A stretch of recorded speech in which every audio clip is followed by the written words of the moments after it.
Save Sandur ಪ್ರಾಥಮಿಕ ಅಭಿಯಾನಕ್ಕೆ ಪ್ರಾಥಮಿಕ ಗೆಲುವು ಸಿಕ್ಕಿರುವಂಥದ್ದು. ಈ ಕುರಿತ ಒಂದು ಬ್ರೇಕಿಂಗ್ ನ್ಯೂಸ್ ಇದೆ, ನೋಡೋಣ.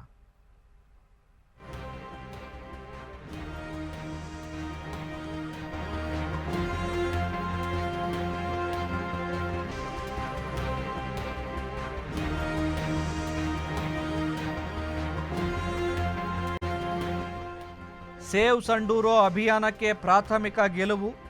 ಸಂಡೂರು ತಾಲೂಕಿನ ಸ್ವಾಮಿ ಮಲೈನ ದೇವದಾರಿ ಹಿಲ್ ಗಣಿಗಾರಿಕೆಗೆ ನೀಡಿದ್ದ ಅರಣ್ಯ ಅನುಷ್ಠಾನಗೊಳಿಸದಂತೆ ಟಿಪ್ಪಣಿ. ಅನುಷ್ಠಾನಗೊಳಿಸದಂತೆ ಕರ್ನಾಟಕ ಸರ್ಕಾರ ಆದೇಶ ಕೊಟ್ಟಿದೆ.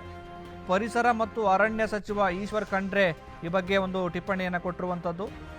ಸಿಇಸಿ ನಿರ್ದೇಶನ ನಿಗದಿತ ಸಮಯದಲ್ಲಿ ಜಾರಿ ಮಾಡಲು ವಿಫಲ ಆಗಿರುವ ಕಾರಣ ಈ ಹಿಂದೆ ಗಣಿಗಾರಿಕೆಯನ್ನು 4 ವಿಭಾಗದಲ್ಲಿ ತಿರಸ್ಕರಿಸಲಾಗಿತ್ತು.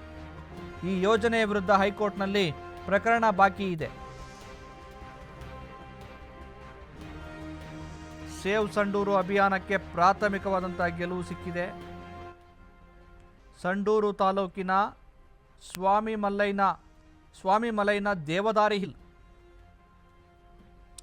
ಗಣಿಗಾರಿಕೆ ನೀಡಿದ್ದ ಅರಣ್ಯ ಅನುಷ್ಠಾನಗೊಳಿಸದಂತೆ ಟಿಪ್ಪಣಿಯನ್ನು ಕೊಟ್ಟಿರುವಂಥದ್ದು. ಗಣಿಗಾರಿಕೆಗೆ ನೀಡಿದ್ದ ಅರಣ್ಯವನ್ನು ಅನುಷ್ಠಾನಗೊಳಿಸದಂತೆ ಟಿಪ್ಪಣಿ. ಪರಿಸರ ಮತ್ತು ಅರಣ್ಯ ಸಚಿವ ಈಶ್ವರ್ ಖಂಡ್ರೆ ಈ ಬಗ್ಗೆ ಆದೇಶವನ್ನು ಕೊಟ್ಟಿರುವಂಥದ್ದು.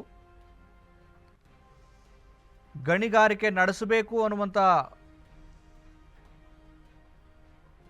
ಉದ್ದೇಶಕ್ಕೆ ಇದೀಗ ಸರ್ಕಾರ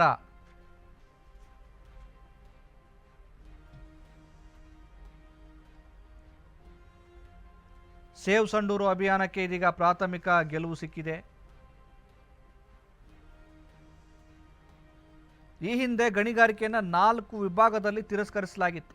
ಯಾವುದೇ ಗಣಿಗಾರಿಕೆಯನ್ನು ಮಾಡಬೇಕಾದ್ರೆ ಅದಕ್ಕೆ ಪರಿಸರವನ್ನು ಹಾಳುಗೆಡವದಂತೆ, ಯಾವುದೇ ರೀತಿಯ ವನ್ಯಜೀವಿಗಳಿಗೆ ಜೀವ ವೈವಿಧ್ಯತೆಗೆ ಧಕ್ಕೆಯಾಗದಂತೆ ಗಣಿಗಾರಿಕೆಯನ್ನು ನಡೆಸಬೇಕಾಗುತ್ತೆ. ಆದರೆ ಈ ಗಣಿಗಾರಿಕೆ ಕೇವಲ ಏಕಮುಖವಾಗಿ ನಿಕ್ಷೇಪಗಳನ್ನು ತೆಗೆಯುವುದಷ್ಟೇ ಉದ್ದೇಶ ಆದರೆ ಅಲ್ಲಿನ ಪರಿಸರ, ಕಾಡು ಎಲ್ಲ ನಾಶ ಆಗುವಂಥದ್ದು.